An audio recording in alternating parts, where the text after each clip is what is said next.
জনগণ ভোট দিতে চায়, কিন্তু আপনি যদি জনগণকে তার ভোটাধিকার থেকে বিরত রাখতে চান তাহলে আপনার মুখে আর গণতন্ত্র শব্দ মানায় না। এই জন্য আপনি যখন গণতন্ত্র বলবেন অবশ্যই জনগণ যেটা চায়, জনগণ ভোটাধিকার প্রয়োগ করতে চায়, সেটাতে অবশ্যই আপনার সম্মতি জ্ঞাপন করতে হবে। জিয়াউর রহমান জনগণের পালস ধরতে পেরেছিলেন, এই জন্য হ্যাঁ ভোটের মাধ্যমে বিএনপির জন্ম হয়েছে। খালেদা জিয়া জনগণের পালস ধরতে পেরেছিলেন, এই জন্য বাংলাদেশের অন্যতম বড় দল হিসেবে বিএনপি আবিষ্কৃত হয়েছে।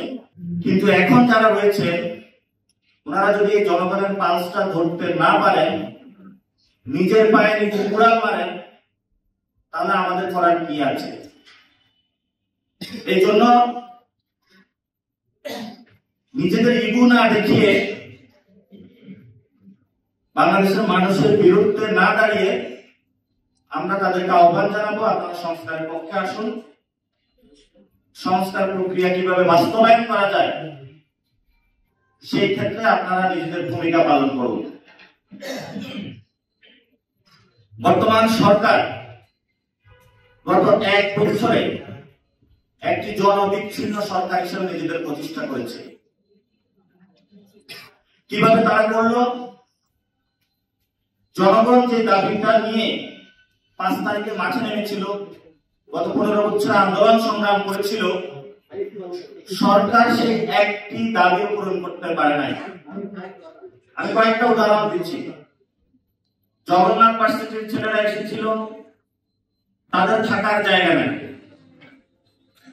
একটা ছেলে পড়াশোনা করবে, একটা মেয়ে পড়াশোনা করবে, তার যদি থাকার জায়গা না থাকে তাহলে সে পড়াশোনা কিভাবে কনসেন্ট্রেট করবে?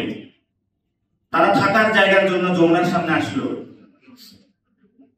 সরকার তাদেরকে কিছু টাকার প্রতিশ্রুতি দিয়ে আবার ক্যাম্পাসে পাঠিয়ে দিল। জগন্নাথ ভার্সিটির যে প্রতিশ্রুতি দিলে সরকার, সে বাস্তবায়নটা কই? আরো আমরা শুনেছি আন্দোলনরত অসংখ্য বিভিন্ন শ্রেণী যারা রয়েছেন তাদেরকে সরকার প্রতিশ্রুতি দিয়েছে, সেই শ্রেণীগুলো আবার মাঠে আন্দোলন করতেছে যে আপনি সরকার মহোদয় আমাকে যে প্রতিশ্রুতি দিয়েছিলেন আপনি তো বাস্তবায়ন করতেছেন না। অর্থাৎ সরকার প্রতিশ্রুতি দিয়েছে, প্রতিশ্রুতি বাস্তবায়ন করার জন্য আবার তাদের মাঠে নামতে হচ্ছে। এটা সরকারের জন্য লজ্জা। এবং বর্তমান সরকারের দায়িত্ব হলো যে মানুষগুলোকে বঞ্চনার লাঞ্ছনার শিকার করা হয়েছে, যে মানুষগুলোর প্রতি বৈষম্য করা হয়েছিল, আপনি তাদের প্রতি সাম্য ফিরিয়ে আনবেন। কারণ এটা মুক্তিযুদ্ধের যে লিখিত দলিল, সেখানে রয়েছে সাম্য, মানবিক মর্যাদা এবং ন্যায় বিচারের ভিত্তিতে আমরা একটি সমাজ প্রতিষ্ঠা করব।